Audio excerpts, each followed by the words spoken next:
everyone, my name is Ahna Remawanti and we are going to learn about tourism company. Since last week we already learned about what is tourism industry and hotel. Let's flashback a little bit first. Could you tell me what tourism industry and hotels are? Do you still remember that? Let's see here. I already got a tourism definition from UNWTO. Yeah.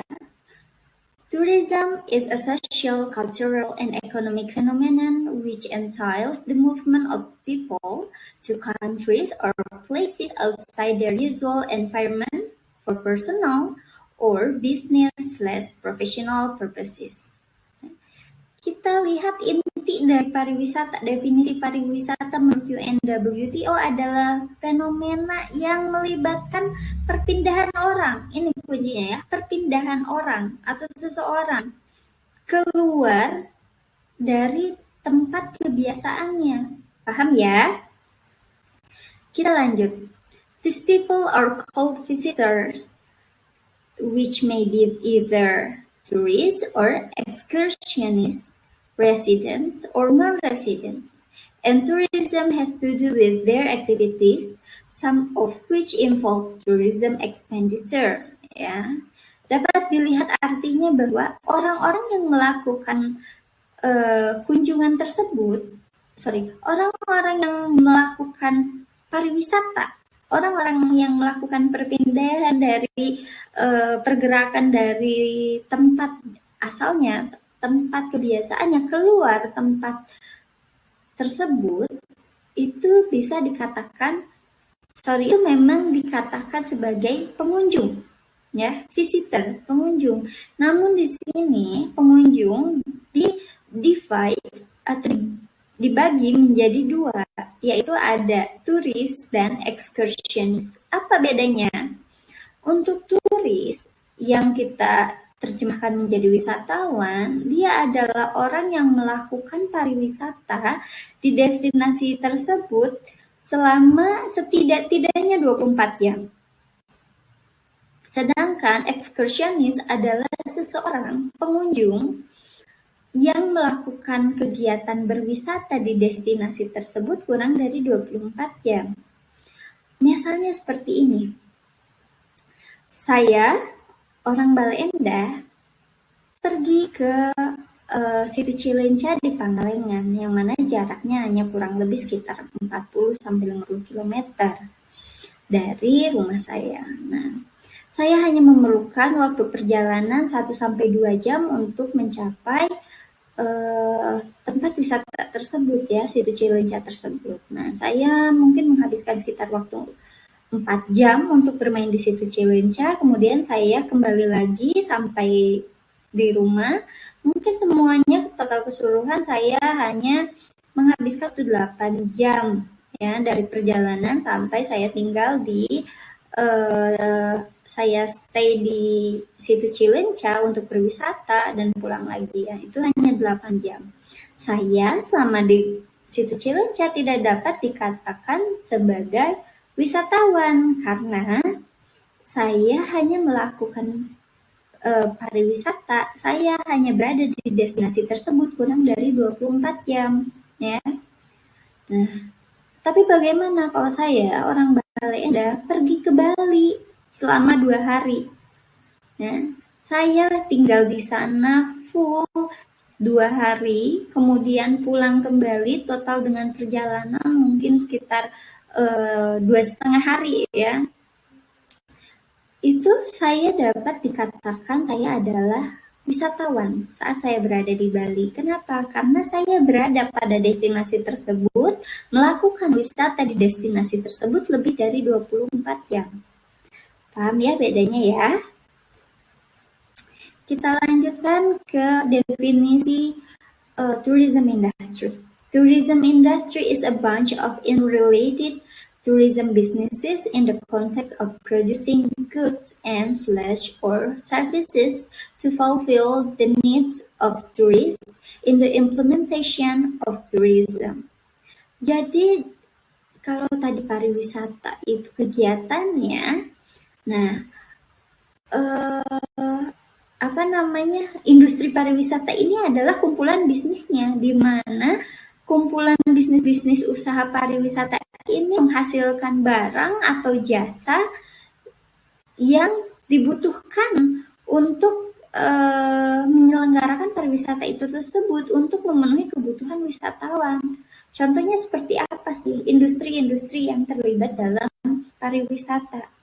Kita bisa sebut untuk industri akomodasinya mungkin para pengusaha hotel ya, kemudian juga untuk penunjang kebutuhan makanan minumnya ada pengusaha-pengusaha F&B, food and beverage ya. Mereka berkumpul menjadi satu menjadi industri pariwisata ya. Baik, untuk selanjutnya definisi hotel. Ini mungkin kalian harusnya sudah jauh lebih hafal ya tentang definisi hotel. Kalian sudah paham betul, bahkan kalian mungkin sudah dapat mendefinisikan hotel itu sendiri ya.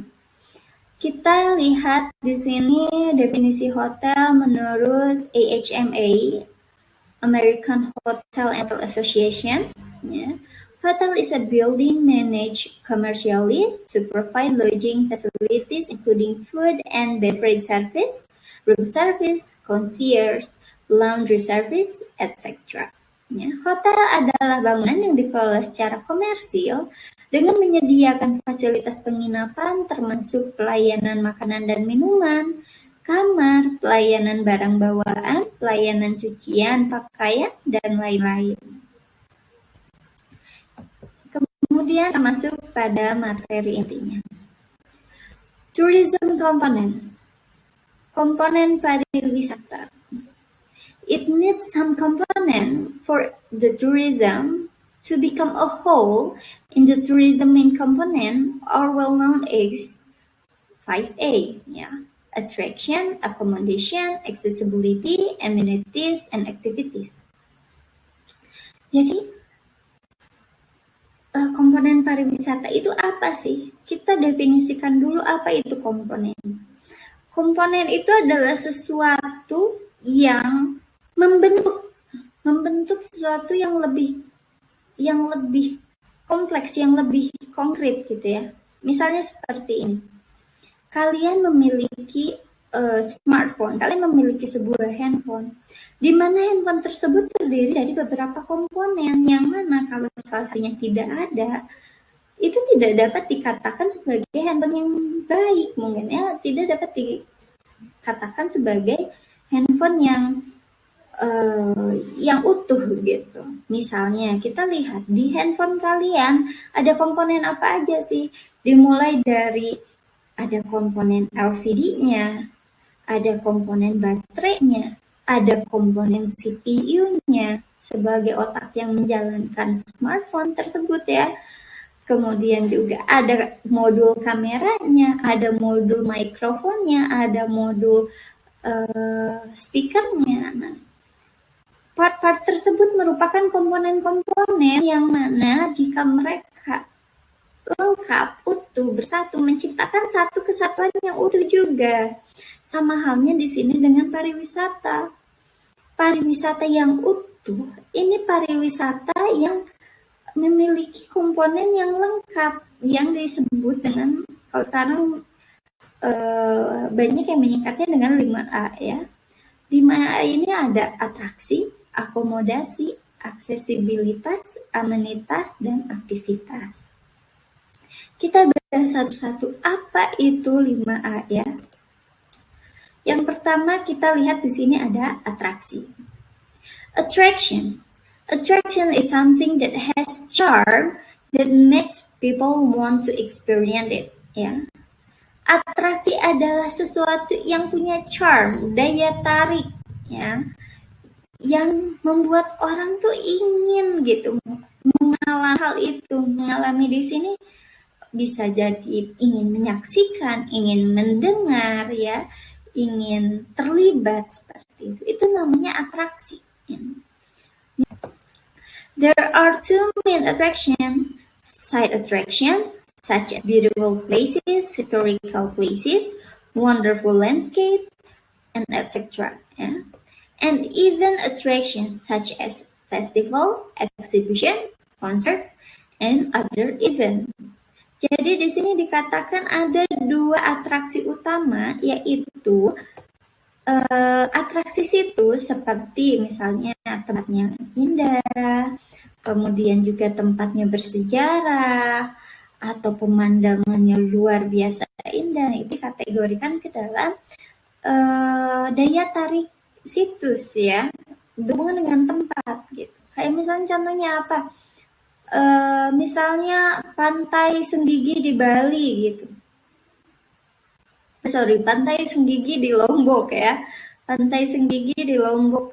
Misalnya itu view-nya indah gitu ya. Itu termasuk ke dalam site attraction. Nah, lalu bagaimana dengan pertunjukan tarik kecak di Bali? Dia termasuk ke dalam event attraction, ke dalam daya tarik acara ya. Kenapa? Karena di sini tarian tersebut merupakan pertunjukan yang digelar oleh penyelenggara di sana untuk dipertontonkan kepada wisatawan. Paham ya? Lanjut. Accommodation. Nah, satu destinasi pariwisata juga harus memiliki akomodasi. Untuk apa? Untuk menunjang pariwisata tersebut. Tentu ya. Kita lihat accommodation. Accommodation is a lodging facility. There are many types of lodging facilities such as hotel, motel, guest house, homestay, resort, etc. Kita sudah tahu ya bahwa akomodasi ini adalah fasilitas penginapan yang mana macamnya tuh ada begitu beragam yang nanti akan kita pelajari lebih dalam pada materi berikutnya. Makanya keberadaan akomodasi ini sangat penting ya dalam pariwisata. Untuk apa? Untuk memastikan bahwa kebutuhan penginapan tamu ini terpenuhi, ada. Dan kalau misalnya ada, mungkin yang awalnya wisatawan hanya akan berwisata 1 hari, tapi ternyata di sana sangat menarik, saya ingin extend, mereka tidak akan pusing lagi harus tinggal di mana. Mereka tidak akan berpikir untuk ya udah dia pulang sekarang gitu ya. Paham ya? Nah, berikutnya adalah accessibility. Accessibility is a connecting facility and infrastructure to help the tourists reach a place easily. There are 3 main components of accessibility. The first one is road infrastructure, the second one is transport facilities, and the third one means of communication. Ya. Jadi aksesibilitas ini tuh intinya adalah sarana prasarana penghubung yang membantu wisatawan untuk dapat mencapai destinasi tersebut dengan mudah gitu ya. Selanjutnya, amenities. Amenities are useful and supporting facilities of a place. Great amenity standards are: the first one, public facilities must be strategic and easy for the tourists to access. The second one, the facilities must be recognizable using national and international language. The third one is the use of facilities must be as functioned. And the fourth, have a good protection from crime risk. Ya, jadi amenitas ini adalah fasilitas yang berguna dan menunjang dari suatu tempat. Ya. Standar fasilitas yang bagus adalah fasilitas umumnya ini harus strategis dan mudah diakses oleh wisatawan. Fasilitas harus dapat dikenali dengan menggunakan bahasa nasional dan internasional. Fasilitas yang digunakan harus sesuai dengan fungsinya dan memiliki perlindungan yang baik dari risiko kejahatan. Misalnya seperti ini, disediakan toilet umum di Orchid Forest Lembang misalnya. Kemudian wisatawan mancanegara ke sana ingin pergi ke toilet, mereka berkeliling tidak dapat menemukan. Padahal ada dan tempatnya strategis, tapi misalnya penyelenggaranya menuliskan di depan kamar mandi tersebut adalah kamar mandi ya. tentu saja wisatawan mancanegara akan kebingungan. Lain halnya mungkin dengan kalau kita tempelin tulisannya toilet seperti itu ya, wisatawan tersebut akan notice gitu. Atau mungkin, aduh nanti kalau misalnya pakai bahasa Inggris, nanti wisatawan Nusantaranya gimana? Nanti kalau mereka nggak bisa bahasa Inggris, makanya diperlukan menggunakan dua bahasa. Di sini di poin kedua dijelaskan bahwa yang baik adalah yang mampu dikenali dengan mudah dan menggunakan bahasa nasional dan bahasa internasional. Sama seperti misalnya kalau kalian pergi ke bandara, kalian akan menemukan begitu banyak papan-papan tulisan dengan dua bahasa. Sama seperti misalnya seperti ini. Kalian pergi ke bandara. Di bandara kalian akan banyak menemukan papan-papan informasi, papan-papan bertuliskan dalam dua bahasa. Seperti misalnya ada tulisan keberangkatan, ya. Di bawahnya akan ada tulisan dalam bahasa Inggris departure. Kemudian ada kedatangan, ada di bawahnya tulisannya arrival. Itu tanda-tanda untuk orang biar tahu kalau misalnya zona keberangkatan di mana, kemudian zona kedatangan di mana, biar yang jemput nggak salah pintu gitu, nggak salah lokasi. Mau jemput tapi kok di departure gitu ya, harusnya di arrival. Nah, jadi dengan menggunakan dua bahasa tersebut, pengunjung akan sangat dimudahkan, baik itu pengunjung wisatawan mancanegara maupun wisatawan Nusantara. Dan yang terakhir ya, activities. Activities are something that tourists can see, listen, do, and visit at the tourism destination. Aktivitas adalah sesuatu yang bisa pengunjung lihat, dengar, lakukan, kunjungi pada satu destinasi ya. Jadi aktivitas ini tidak harus selalu tidak harus selalu pengunjung tersebut terlibat di dalamnya. Misalnya bisa saja turis wisatawan misalnya datang ke kota Bandung untuk menikmati pertunjukan pagelaran Anggung di Saung Angklung Ujo. Mungkin saja wisatawannya tidak bermain angklung ya, tapi dia tetap bisa dikatakan beraktivitas. Apa aktivitasnya? Menikmati, melihat pertunjukan Saung Angklung Ujo. Lalu aktivitas apa lagi? Nah, misalnya bisa kita lihat di gambar ini. Ada orang yang tengah melakukan bungee jumping ya. Dan banyaklah aktivitas lainnya. Jadi komponen pariwisata ini ada 5 ya. Ada yang pertama adalah attraction atau atraksi atau daya tarik. Kemudian ada accommodation atau akomodasi atau fasilitas penginapan, ada accessibility atau aksesibilitas atau kemudahan wisatawan untuk mengunjungi satu destinasi, ada amenities atau fasilitas penunjang, dan ada activities. Jika satu destinasi, jika sebuah pariwisata di satu negara, di satu daerah memiliki kelimanya, maka pariwisata ini dapat dikatakan pariwisata yang baik ya, yang akan memenuhi kebutuhan wisatawannya. Seperti itu. Paham ya? So, that's all for today. Thank you for watching. See you next time. Bye-bye.